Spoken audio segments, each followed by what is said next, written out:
Okay. All right. Here we are. Week 2, Boomer League breakdown. Um, it's a sad day. It's a bad day. It just super tough look. Shout out the boy Demo. Hopped on here. We grinded it out for a good 45 minutes. Broke down all 4 games. And OBS decided to switch back between 2 of my mic input devices, and half of my audio didn't record, and the video is completely unusable. So, you guys are stuck with me again. The demo feature is probably going to be coming next couple weeks, but yeah, it's tough. So I'm going to sound like a god breaking all these down because now I have his perspective along with mine kind of together. But you know how we do this. We're just going to kind of go off the dome and just see what happens. So first game of the week was Tyler and Peekaboo. Let's see, I had the roster and everything pulled up. Let me move that over. Okay, so, and my microphone is recording. We should be good. It's so annoying, man. Alright, so, looking at their matchup here, when I was talking to Ty, in prep for this game, it was essentially Palafin goes stupid. You just have to make sure that, like, Indeedie's not up with, Psychic Terrain and everything. But if you get rid of Psychic Terrain, he's running Ice Spinner, I think on Gudra, and potentially also on Fortress, to get rid of the terrain, but without that Jet Punch, just blows everything up. Decidueye doesn't want to really take that too much. Gyarados, you're not really using that as like a defensive check. And yeah, basically, Peekaboo's team, really solid top 5. And it's kind of just like a wild card of what you think he's going to bring other than those big hitters. So obviously you got the Valiant, the Chomp, the Heatran, and the Gyarados this week. And then Decidueye and Knucklestack are the ones who are coming off the bench, essentially. I think overall, what really decided this matchup before the game even started was probably prep and just team choices. Essentially, Peekaboo doesn't have an answer for Volcanion. You look at those 6 mons, Valiant doesn't want to be a switch-in ever. It can come in offensively after a sack, but, you know, it doesn't want to switch into a Heatran Steam Eruption. Garchomp and Gyarados both can handle Volcanion pretty well, but both of them, if they get burnt, they're basically useless then afterwards. Then you're kind of left with Heatran, Decidueye, and Knucklestack, all of which lose to one of the stabs on Heatran, or Volcanion, excuse me. So, yeah, Volcanion just has an incredible matchup here. If Peekaboo went with, like, Altaria or something, it probably would have been a little bit more favorable. Now, what do you put Altaria on this team? Maybe over Garchomp? Not to compound all those ice weaknesses. You know, they serve 2 completely different functions, so you know, it's not like you're getting the same value by just interchanging them or anything. But yeah, packing all those ice weaknesses, it's kind of tough to have both of them on the team at the same time. Yeah, but I think that's really what boiled down to in this game, as we'll go through this. Knucklestack put in a ton of work. Something Demo brought up. I'm gonna be listen, man. Demo, I'm gonna be talking about you this entire episode, brother. I hope you're ready for it. I'm just gonna be completely plagiarizing everything that you said. But yep. What you were mentioning though is that Peekaboo could have got rocks up on that first turn, because you're probably not too worried about a regular form Palafin attacking into a Violate Knucklestack. It's probably gonna be okay. So maybe get rocks up there. Now, do you end up kind of losing some momentum and initiative that way? Almost certainly, if Fortress is the switch into Knucklestack, because then at that point, Fortress can spin on you, Fortress can set up its own hazards, and you're kind of just stuck sitting there. If you were an Iron Defense Body Press set, Fortress would be like setup fodder, and you can kind of get beefed up yourself, but then, you know, you're just going to get revenge killed by like a crit from a Flower Trick Meowscarada, or, you know, Palafin's still probably going to be able to break you down. So yeah, Rocks could have been solid, and it would have given you a free switch in afterwards, but yeah, the Fortress switch into the Knackle stack is probably pretty tough to play around eventually. Good job on Peekaboo's end, getting out of Gyarados there, knowing that there could be a Volt switch coming his way. Ty was talking to me about this turn. This was just information. You know, Heatran probably wasn't the most obvious switch in. It was probably like Gyarados or Garchomp to, you know, scout whatever this Volcanion set is. But Ty goes for the Flame Charge here, and he's not worried if Heatran came in because he's packing Earth Power on Volcanion, so it is what it is. He'll just attack afterwards. But he gets to scout if this is Flash Fire Heatran, which it is, or it's Flame Body. And if it's Flame Body, you know, that you can kind of keep that in mind with like playing around burns and stuff with like Meowscarada like knocking off into everything. So at this point he sees, okay, it's Flash Fire, I'm not worried about anything attacking into this or whatever. Plus Volcanion's so fat, it can just stay in here, it feels free to attack. That's a pretty defensive Heatran, being able to eat that Earth Power like that. And this next turn, I'm gonna go pretty fast after this. This is the turn that basically ended the game. Probably, and I don't know how good of a position Peekaboo ends up getting into at this point. If he sacks Heatran and then gets Gyarados in afterwards, he's probably in a much better position than risking the 30% burn on the Gyarados, which ended up proccing. You know, if Gyarados doesn't get burned, the game's not over. This game actually looks probably significantly different, because if you get a DD up here, you know, it could have gone either way at that point, I guess. But the burn on Gyarados basically seals the game, and Peekaboo just doesn't have enough offense to really push through anything like Fortress or Goodra.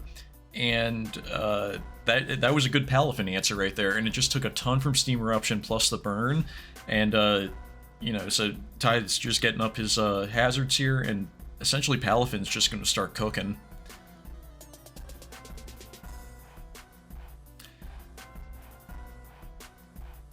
And oh yeah, Ty, Knackle stack with huge body press there. That was a ton. Ty switched his Fortress out there instead of spinning, because he was running Salac Berry, and if he was to come back in, he'd be in the Salac Berry range after Rocks damage, and then he'd be able to spin in the future anyway, so he wasn't really too worried about the Rocks staying up. Yeah, at this point, so, you know, if we're going full optimally, right, we see the Flower Trick, kill the Gyarados sack, okay, great. Then going straight into Decidueye there, you know, obviously it died to the knockoff. I guess you can't necessarily tell what Meowscarada is at that point other than Protean, and we saw it was Scarfed in week 1, so maybe you're just making a hard read on that. I think there wasn't enough information to completely rule out the fact that he could switch moves, and that going into Decidueye would have been like really, really risky. So at that point, you know, you just go into like your Iron Valiant because you live the play rough there. I don't know the calc, maybe Flower Trick kills and play rough doesn't.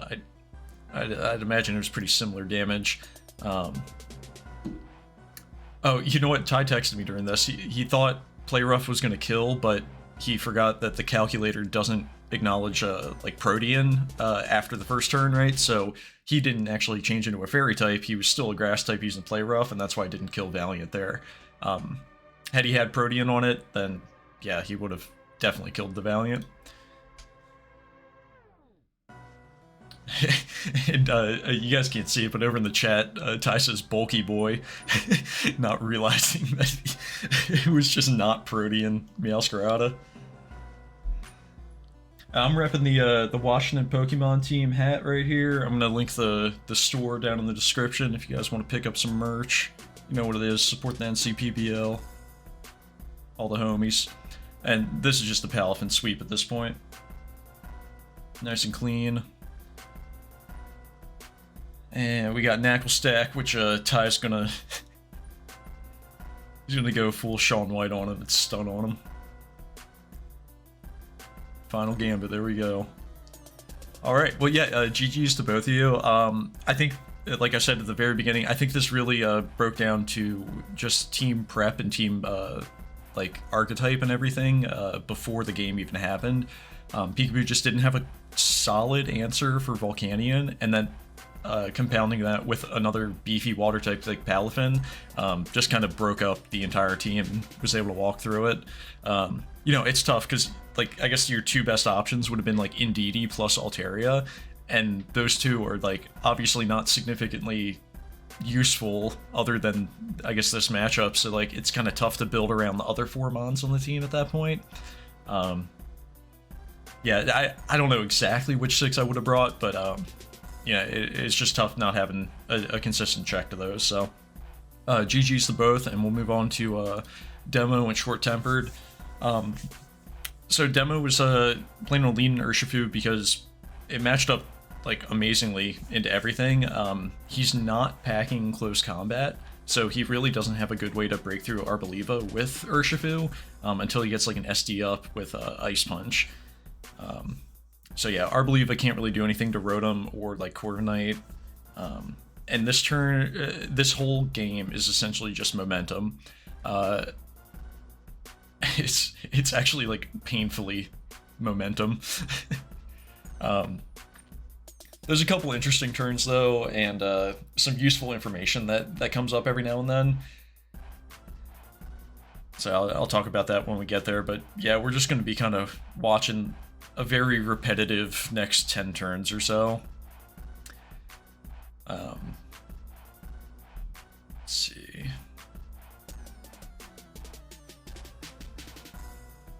It's actually a really interesting interaction there with the Strength Sap Mirror Armor, because Strength Sap will continually heal the same amount of health, since it takes whatever your attack stat is and turns that into health. And since you aren't lowering Corviknight's health, you're actually just getting the same number every time, which is actually super cool.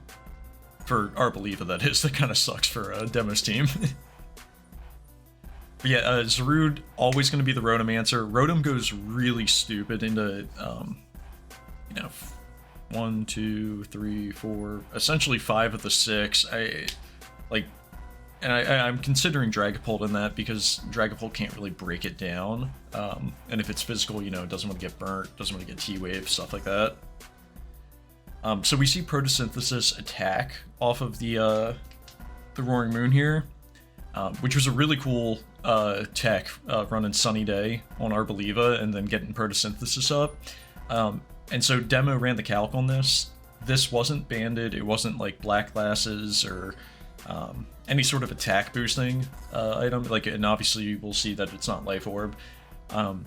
So he kind of inferred from that it was going to be Scarf Roaring Moon, and he got the unfortunate Will-O-Wisp there.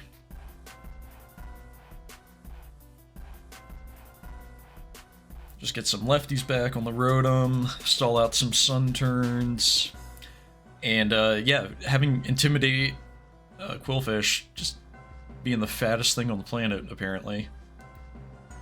That's crazy. 45% from I guess it was a -1 Photosynthesis Roaring Moon, but still, that's wild. And now that spike is super annoying. What Tobin's trying to do right now is break the pattern, because he knows he's in this absolutely awful cycle of getting Volt turned all over, and he hasn't made any progress. I mean, like, Rotom's got a little chip on it, Qwilfish has a little chip on it, but both of them are going to be able to continually switch in, because they're not taking too much, and Leftovers just keeps healing them back up.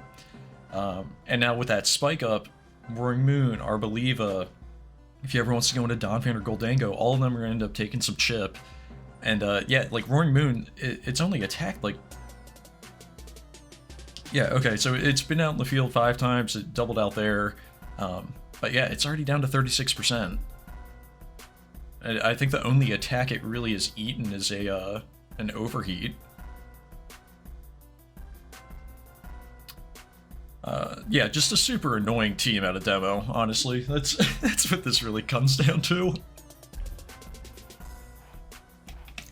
But up here in a couple turns.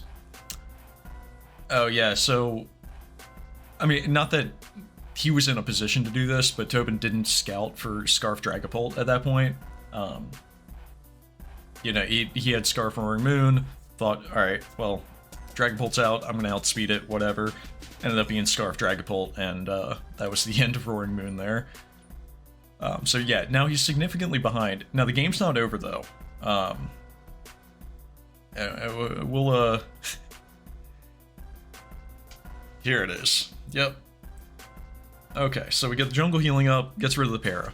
Now, as we talked about earlier, Rotom just goes stupid into these mons. It can basically 1v6, or 1v5. You know, Zarude is always going to answer it, but without Zarude, Rotom just wins.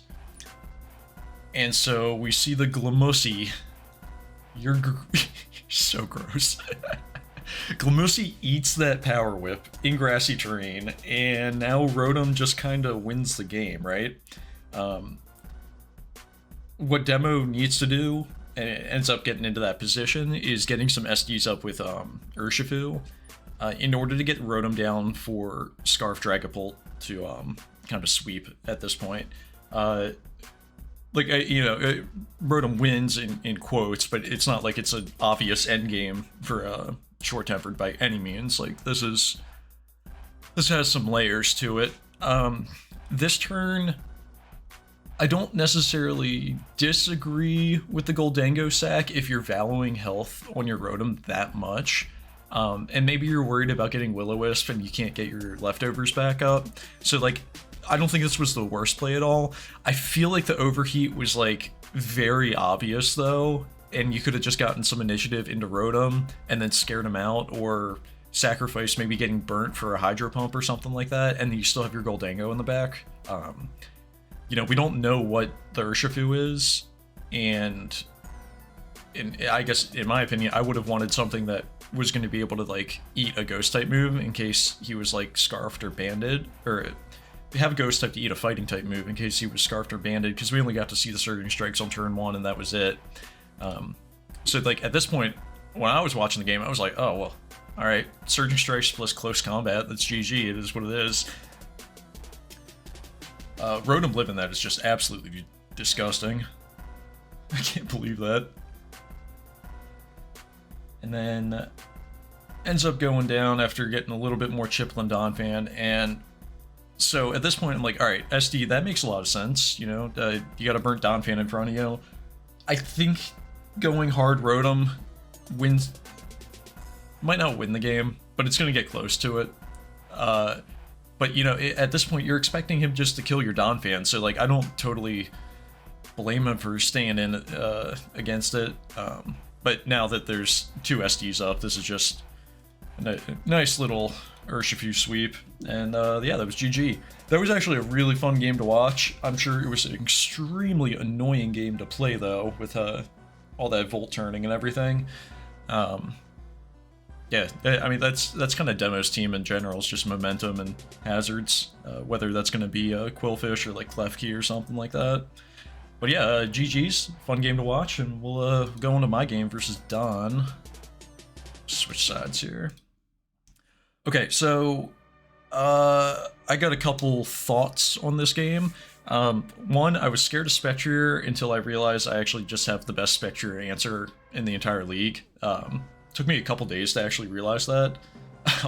Yeah, Ursaluna just completely walls it, and being able to wall a 19-point mon like that, I mean, I'll take that all day. Like, I definitely got a little blessed with the matchup here.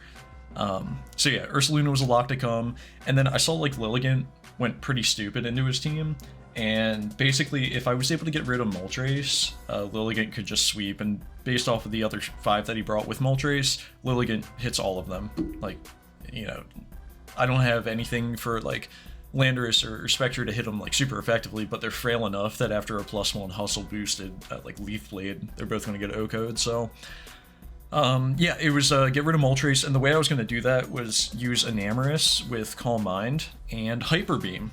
And at +1, Life Orb Hyper Beam was going to OHKO physically defensive Moltres, and if he was like specially defensive or whatever chip was left off, Lilligant would end up cleaning up later.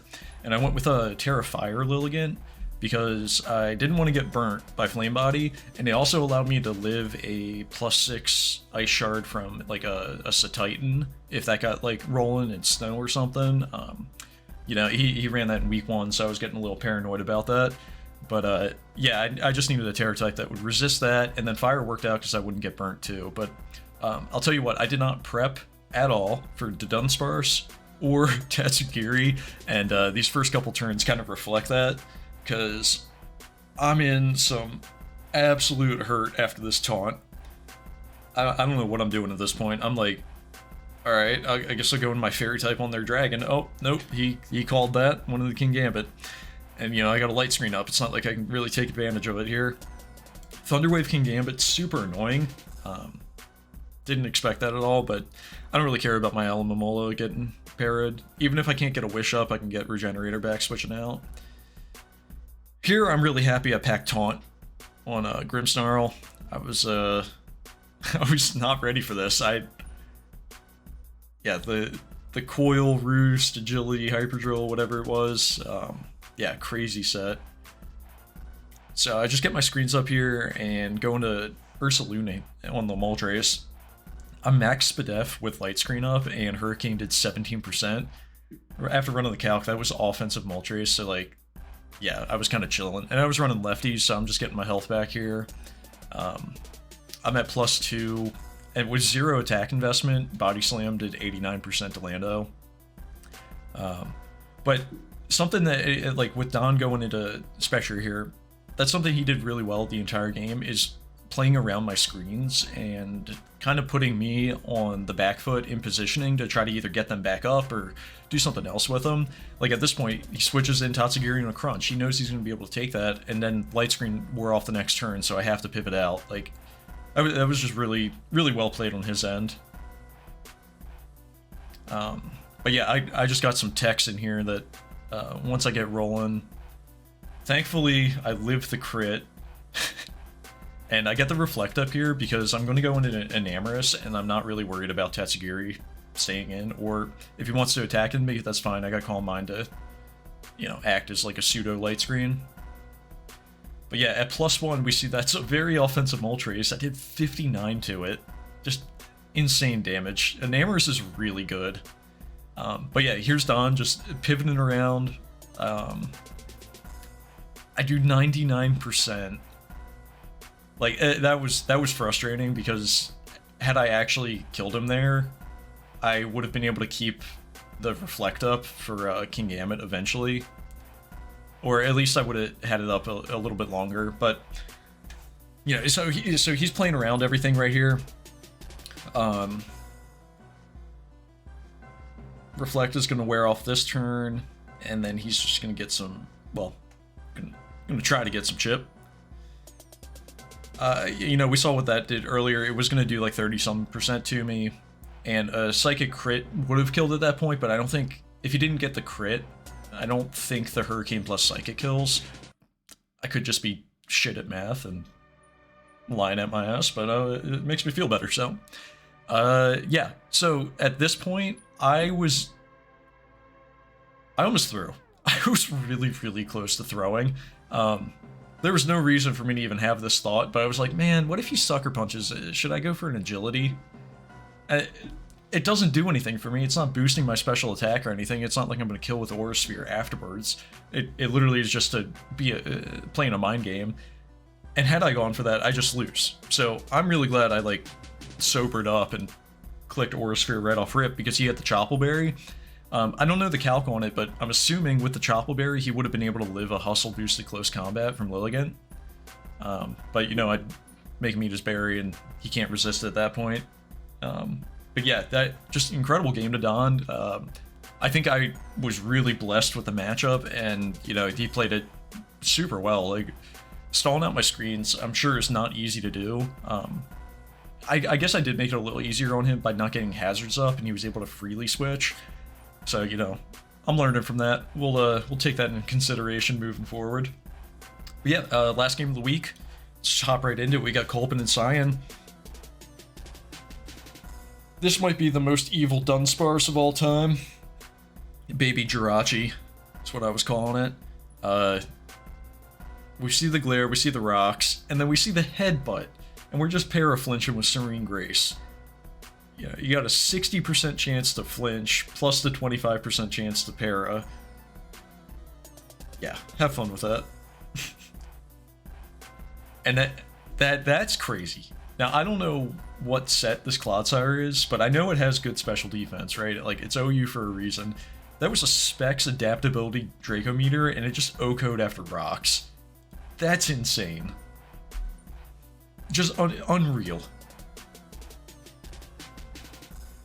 Oh yeah, so, this turn. I don't know if, you're running any Calc Cyan, but it's super useful, obviously, because you can kind of scout stuff.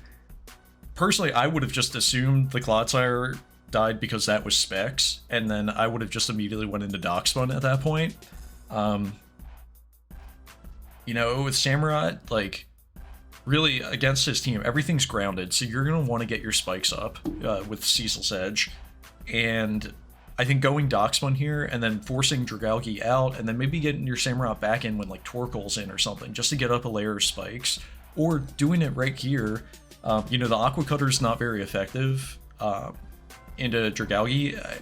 You know, you got the Terra Water boosting it up, so it might do about the same as, like, a Ceaseless Edge.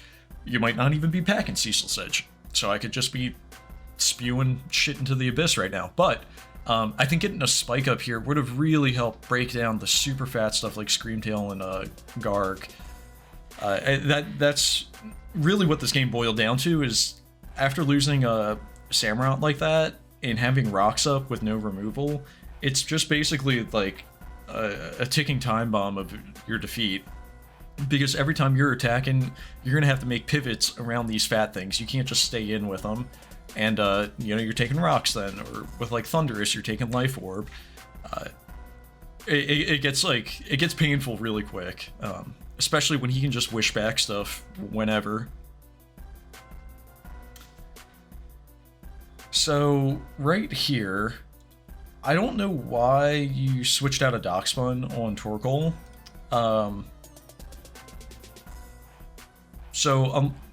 You weren't running Aroma Veil, because if I remember correctly, Aroma Veil prevents you from getting statused.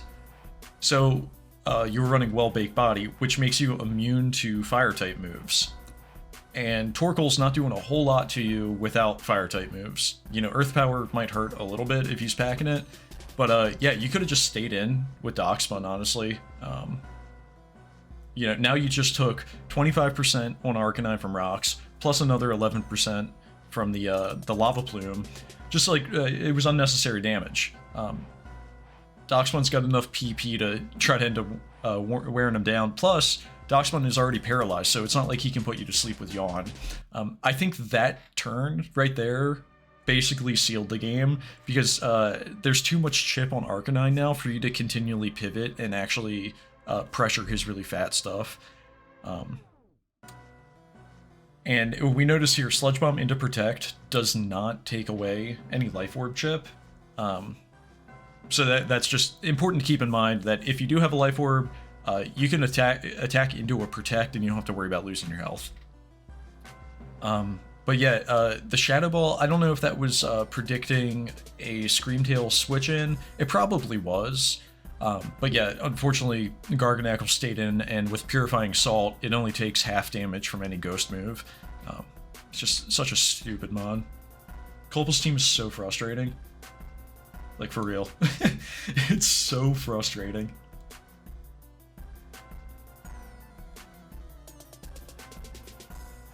Alright,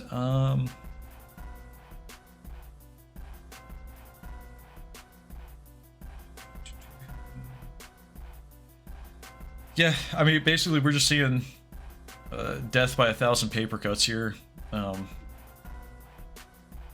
Salt Cure plus Recover. Finally goes down. I mean, Thundurus is a beast. Thundurus is really, really strong. So right here, 31%. After another attack, if you switch out, Thundurus will die to rocks. So at this point in my mind, Thundurus, and it has Life Orb, right? So it only has one attack left, essentially, if it was to switch. Thundurus is in for the rest of the game if I'm playing this. I'm going for another Sludge Bomb right here into Screamtail, and you know, he switches into Torkoal. I'd end up killing Torkoal with the Sludge Bomb. But the Volt Switch here, instead of just a hard switch, means you're going to go down to 21%, and now you can't come back because the rocks are up and you don't have removal. Plus, you know, you see Aladdin taking all that damage too. So I think the main takeaway from this is Kolpa's team is fat as fuck, and Cyan's team just didn't have enough like proper coverage or momentum to take advantage of some of the fat stuff.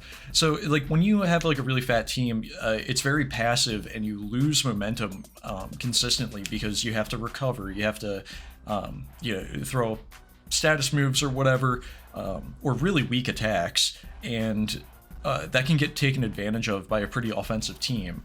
Now, what Cyan wasn't able to do is get rid of the rocks or set up his own hazards where he was able to make those pivots consistently to actually threaten those fat things. So like Screamtail and Garg ended up dying, but that was mostly just out of like, okay, they've done their job, I can let something offensive come in afterwards. You know, if he really wanted to, he probably could have just continually gotten wishes up with Screamtail.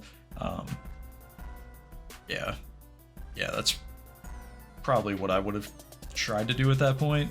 But yeah, after getting paralyzed and everything, Grey Tusk can just come in and toss him down. So yeah, great week, everybody. I'm gonna pull up the standings and everything real fast. Where are we at here? Okay.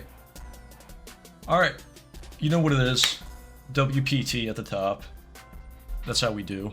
Then we got Demo, Tobin, Kolpa, Don, Ty, Cyan, and Peekaboo.